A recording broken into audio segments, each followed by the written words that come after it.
1. Several years ago, I was using a dating app. It was all fun and games. Sometimes I met some people for hookups, sometimes I didn't. And most of the time, I didn't even reply to those who only sent me certain types of pictures, unsolicited. One day, this guy shot me a message on there. He was, and is, 4 years younger than me, meaning he was 18 at the time and I was 22. I didn't really consider him my type, but at the same time, I also didn't think it would hurt to get to know him. I mean, looks are just looks, and there has been plenty of times where I fell for a guy not for looks but for personality. So maybe that could have been the case too. I just came out of a pretty toxic relationship that involved lots of cheating and trust issues and insecurities. So I wasn't really looking for a new relationship, but it did feel good to get positive attention from guys. We started texting back and forth, nothing out of the ordinary. But I realized pretty soon that the part of his personality he let me experience consisted of no more than "I'm horny, let's fuck." And look, no slut-shaming, because I wasn't that opposed to it. As I said, I just had a nasty breakup and was looking for some fun. So I said yes, we exchanged numbers, agreed on date, time and place, and then we went back to our normal lives for now. I had a lot going on at that time. It was only a few months until I moved to a different place. So I already started planning for all of that. And not just that, but a friend of mine invited me to come with him on a trip to Amsterdam, which obviously had to be prepared as well, since that trip was scheduled 2 weeks before I'm supposed to move. Therefore it comes to no one's surprise that I kind of forgot about the guy, until the day we were supposed to meet up.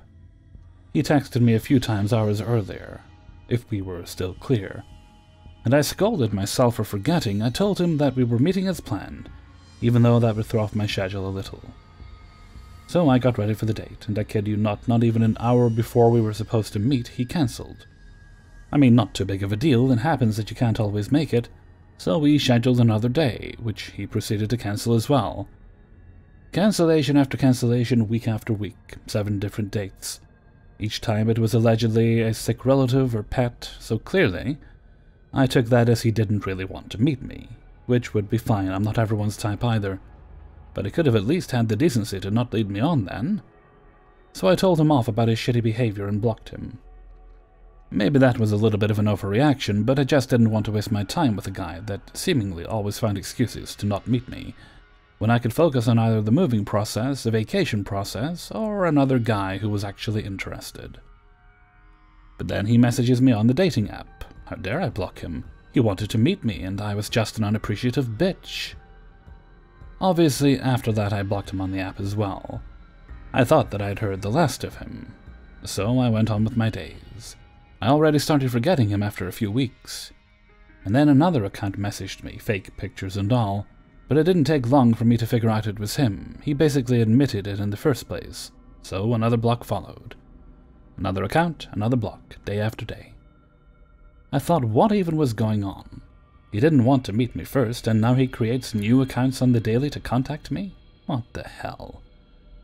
So I just had enough and wanted to tell him off again, when he started to apologize for his behavior, that he was in the wrong, and that he was willing to meet me if I was willing to meet him. Trust me, I really wanted to blow him off, but in my mind, if I just met him and just be really bad at sex or something, he'd never contact me again. Stupid, but hey, it was worth a try. So we scheduled a meeting a few days before I was supposed to leave for the trip to Amsterdam, which I stupidly told him about. And since I didn't have a car, he offered to come to my place. Now, I would never give a stranger from the internet my address, but back then, I did. I mean, he couldn't possibly be a creep, right? So we met. He came into my house, we sat down in my bed, exchanged basic pleasantries, and then he stopped talking altogether. He didn't even look at me. Just to be safe, I wasn't a catfish. I looked exactly like I did in the pictures I had in the app. Only when I asked him something, he would reply with very few words, until I asked him directly about if we'd hook up or not. Then he suddenly started kissing me and, well, I don't have to go into detail, so when he finished, he just sat next to me, staring at the wall, not saying a word. At that point, I was pretty annoyed. I mean, I get being shy and all, but if it's that intense, how did you muster up the courage to go on a hookup? Anyway, after I went to the bathroom to freshen up, I told him my roommates would be back soon, so he jumped up, said goodbye, and left. I got no other messages from him after. Flash forward to my trip to Amsterdam. My friend Joe and I had lots of fun roaming through the streets of Amsterdam day and night, relaxing in our pretty fancy hotel, and do the usual shit tourists do. One day we were just walking down a very busy road very close to the main train station, when suddenly I heard a car honk loudly next to us. The traffic light was on red, so the person wasn't driving. I thought nothing of it and didn't even look until the guy started to call my name. That voice was very familiar. And the face that belonged to it was still in my memory. It was my hookup. When I looked, he smiled widely and called out for me to come over, but when he saw Joe, who at that point asked me who that was, the smile faded. I was dumbstruck, so I didn't say anything, but that wasn't necessary. The traffic light just turned green, people started getting agitated, and my hookup wouldn't immediately go. So finally he focused on the road again and drove off. That was a hell of a coincidence, right? That he would be in Amsterdam at the same time, but why wouldn't he say so when I told him my plans? If he didn't want me to know, why call out to me in the middle of a busy road? I didn't allow my mind to think about him intentionally going there to find me. That was impossible. He wasn't interested in me anyway, right? Back at home, my phone started to blow up. Calls, angry texts, new profiles. Didn't matter that I told him to stop. Didn't matter that I threatened to block him again. He told me that I was a slut for going out with another guy despite being in a relationship with him. That I was just like everyone else. That he deserved better than me. And then he said that he had just been coming to Amsterdam for me, to surprise me.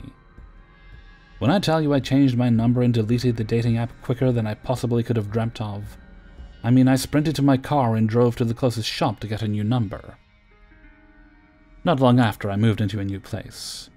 I had 2 new roommates that were both in the same college courses I was in. We got along fine, and the house was pretty big.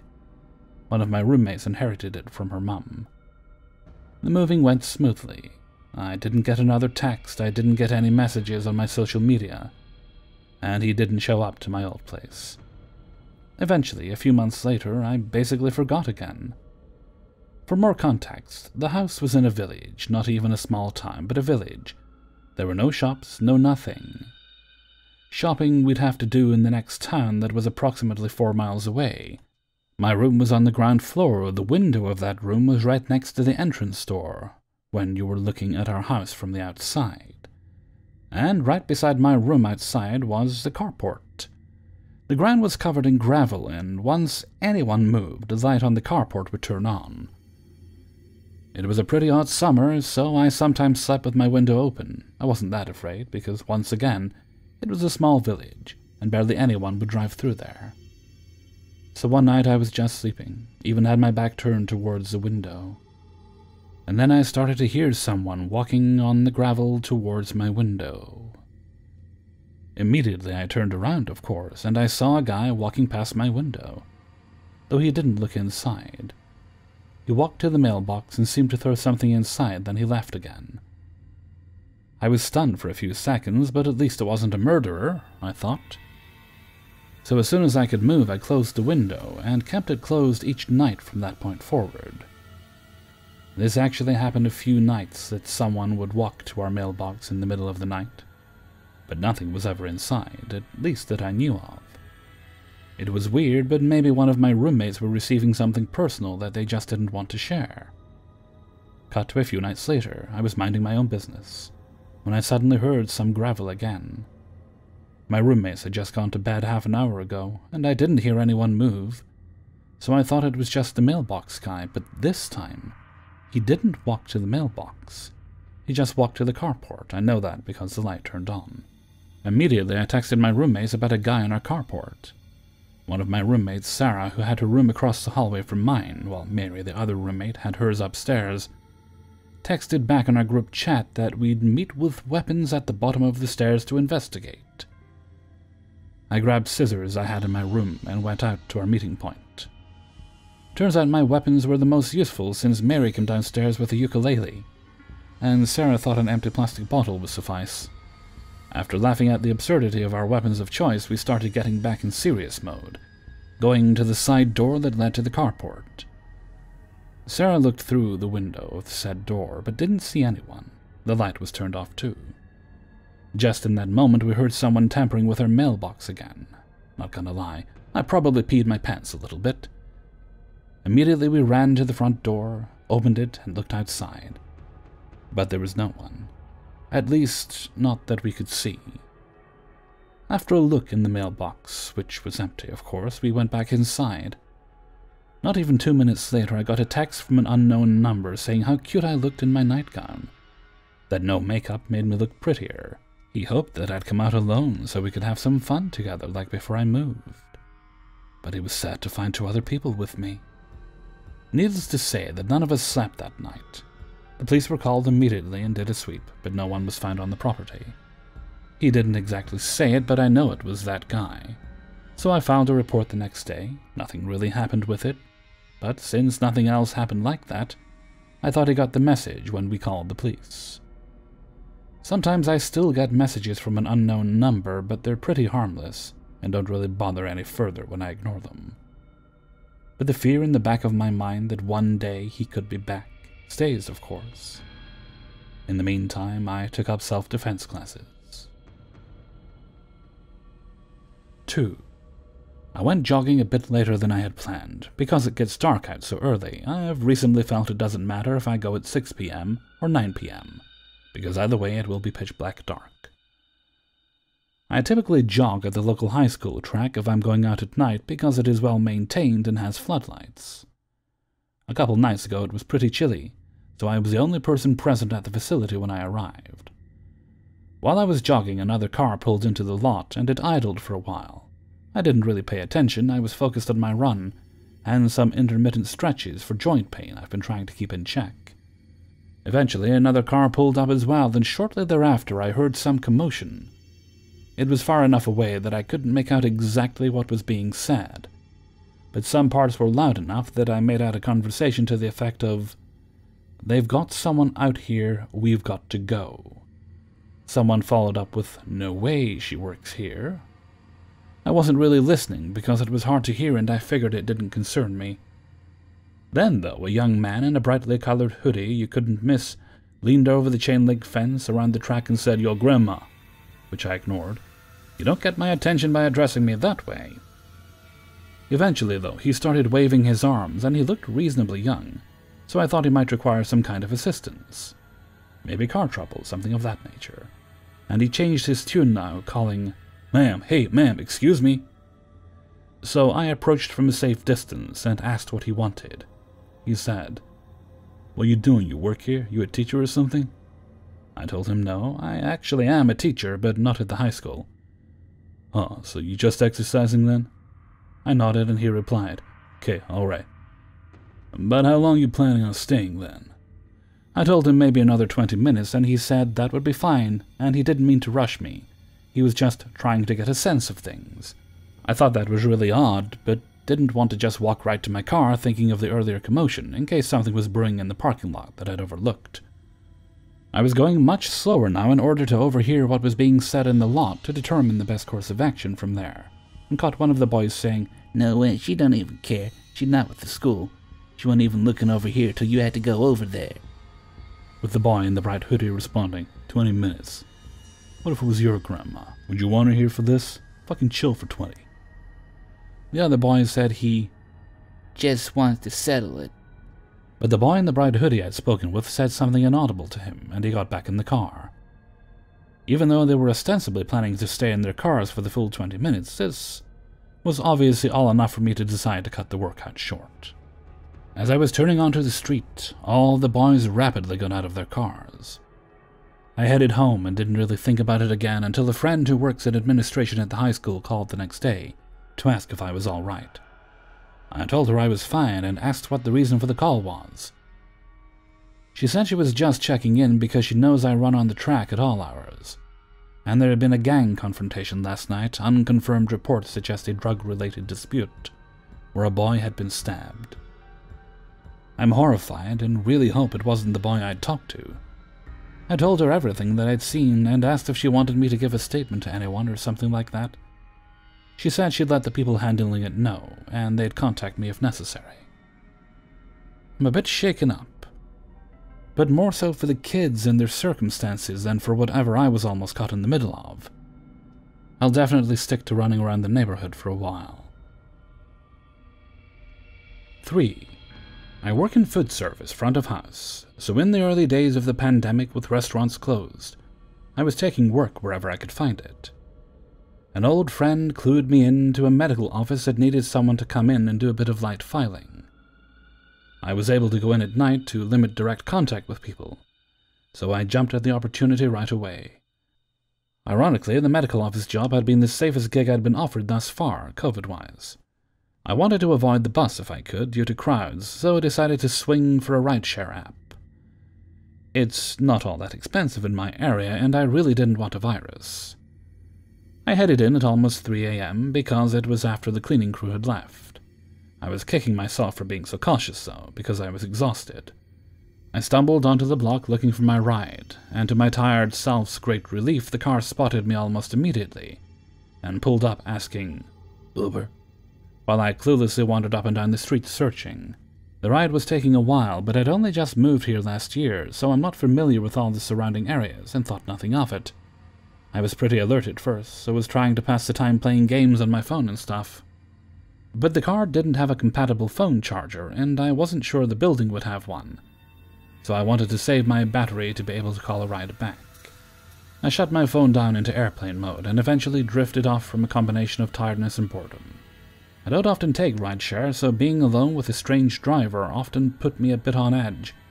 But this guy had a pretty boring car, and a very standard look about him. He looked a little like my brother, even. Young, clean-kept, listening to jazz, nothing that screamed you need to micromanage this trip. When we arrived, the driver tried to wake me up by calling to me from the front, but I was in too deep of a sleep and couldn't fully distinguish it from my dream. Finally, he awkwardly jimmied my leg to wake me up and kept saying, Ma'am, we're here now."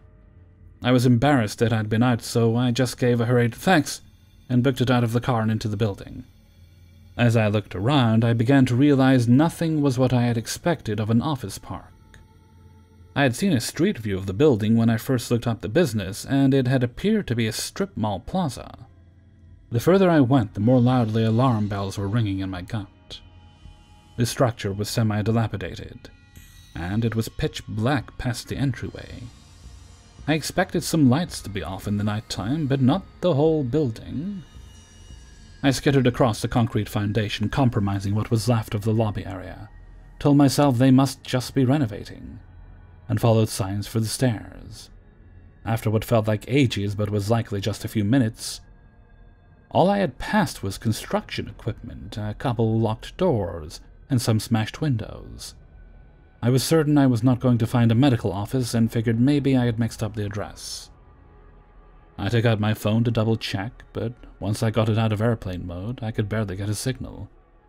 I kept moving around in the building, pacing, looking for a stronger signal. I eventually confirmed in my texts that I had written down the correct address just by scrolling back, which didn't require service. Since I had only been inside for a few minutes at most, I figured I should try and get in touch with the driver, because if I entered the correct address, then it was only fair he should continue my ride to the correct place, and save me the added fees of calling a second trip, considering this was all his mix-up. The app was taking forever to load with my slow service. But before I could get to a cloud of reception, I heard a rustling sound in the lower level of the building. I was on the top floor, and the only stairwell I was aware of was the one I had taken up, so it forced me into the middle of the building. There was no way to exit the situation without encountering whoever was downstairs. It was an abandoned building in the latest hours of the night. I figured the chances were high that it was a tweaker, and I had no desire to try slipping past a tweaker, especially when it was late enough that they were probably on something so jumpy and on edge. I tried to get a text out to a group of friends with my address and a request to call 911 to help me get from the property, because I didn't feel safe walking in that neighborhood at night and didn't have enough reception to call a new ride. But the message wasn't sending, reception was too weak. So I gave up on getting my phone going and started checking for another stairwell, or even a window with balconies or dumpsters that could be used to exit the second floor as a last resort, in the event whoever was downstairs came upstairs. I scrambled over to a door with a stair sign on it, but the stairs were completely dilapidated and it was essentially just a straight drop down to the first floor. At that point, the worst-case scenario began to unfold. I heard whoever was downstairs begin making their way up the stairs. I thought fast and figured based on my walkabout, the floor was basically a giant loop. So I would have to wait for whoever this was to come up the stairs, wait for them to come all the way up, and then sprint to the opposite direction of wherever they were going and try to get down the stairs, and out of the building in time to make it to the road without encountering them. I was not anticipating being chased or anything, but didn't want to piss off a druggie or have a homeless person who might be living there feel as though I trespassed and become hostile towards me, or have any sort of interaction that could possibly occur at that hour in an abandoned industrial park. I held my breath for what felt like 5 minutes but was likely closer to just 30 seconds, and the person appeared at the top of the stairs. To my great relief, it was just the Uber driver. I figured he had come back for me, realizing he'd left me in the wrong spot, a place that could have worked out to be dangerous. So I came out of the beam I was hidden behind and started to wave him down. But then I processed. There was no way for him to realize this had been the wrong address. My stomach lurched forward and my blood chilled to slush. I made eye contact with him briefly and he was completely calm and composed, but breathing pretty heavily and blocking the stairwell down. On a normal, rational day as an outside observer, I could think of a dozen innocent reasons he might have returned. But in the moment, standing across from him, I just knew in my gut that this was someone with ill intent. I can't remember much more from the ensuing few minutes. Operating solely on muscle memory and instinct, I Superman dove for the second stairwell's opening and just let myself fall down the drop. Thankfully, I don't think he'd seen where I'd gone at first, and though I was in too much pain to know it then, plenty was bruised but nothing was completely broken. I scrambled up and threw myself at anything that seemed like it could be a door. It was too dark to tell. I was disoriented from the fall, and I wasn't in a calm enough mindset to think to use my phone flashlight. Plus, in hindsight, some part of me probably knew it would call too much attention to my location. Just before I was able to reach the door, it flew open with a blinding light beaming straight into my eyes. My first thought, though not totally coherent, was, "There's another one of these guys. Ah!" And I stumbled backwards, trying to find something to hide behind. Before I could, a voice called out, "All right, this is the Keystone City Police Department. Everyone get on your knees with your hands in the air." I didn't believe it was the police at first. I was in such a fight-or-flight mode and had already committed to flight that I continued looking for ways to get out. But he kept shining the flashlight right at me as I teetered around and yelled, "Hey, I said on the ground right now. Hands out. Hands out where I can see them." He sounded so authoritative that I just automatically did as he asked. He approached me and finally shined the light away from me. It took a second to get my night vision, but once I did, I could see he was really a police officer. I tried to explain what was happening, but first he started asking me all these questions, and that, combined with what had just happened, and my fear of the driver coming back, all snowballed into me being unable to form an articulate sentence. He was even asking easy questions too, like, "Can you tell me your name? Do you have any knives, needles, or anything that could poke or cut me? Would you rather talk in here or outside?" And my total stunned babbling in response at first led him to believe I was on something. He directed me out to his car, and once I was safely out of the building, I was able to start getting my bearings just a little. I sat on the edge of the back seat of the squad car with the door open facing out. While he stood across from me, he asked me the same questions again. The first thing I could think to ask was, "Did my friends call you? What did they tell you?" And he explained no, nobody called him. He was patrolling the area and noticed a car idling outside of this building that's known to be condemned, and nobody's supposed to be inside. And when they are, they're up to no good. He was launching into a speech about how if I had gone to shoot up or meet a John, he had resources he could direct me to, and that this was not an ideal place to do either of those things, and asking if I had somewhere safe to stay that night. but I was stuck on something else he said. Finally it clicked. The car. I spilled my whole rideshare story in a frantic word vomit. He looked around, and the car wasn't there anymore. The officer guessed the guy had driven off while we were talking inside the building. He asked me all the details I remembered, and I told him. But there weren't many. I'd been too tired when the ride started to track much. But the officer realized I could pull up my Uber app and get all the information. There wasn't really enough reception here, even outdoors, so we sped down the road, and once I had enough bars, the app roared to life. And I had 4 missed calls from Uber. They said, "Hello, I have arrived, and I don't see you. Can you confirm the pickup address is correct? And I'm flashing my hazards, and finally, unfortunately your driver had to cancel." At first, I thought the driver was so cunning as to pick me up while sending these fake messages, and cancelling so the GPS wouldn't track us, knowing I wouldn't notice because I was asleep with my phone off, and exonerating himself. But instead I checked the car details, checked again, and it was definitely not the same driver. The person who'd driven me there had not been my Uber. My driver was somewhere else down the street when this guy pulled up to me. The policeman took my statement and said they would keep an eye out for the guy, but the best I could give them to go off was basically young-looking Caucasian male with brown hair, sideburns, goatee, and 4-door sedan, wearing a zip-up sweatshirt, maybe had a hood, which is like 1 out of every 4 guys in this city. I feel so blessed to have survived this near miss. Suffice it to say, I do not take rideshare services anymore. Quadruple check your license plate and driver name, you just never know. Hey everybody, Hellfreezer here, and thank you very much for listening to 3 True Scary Stories, episode 546.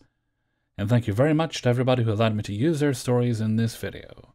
If you liked the video, then please do hit the like button, leave a comment, and subscribe if you haven't done so already. Hell, even do those things if you didn't like the video.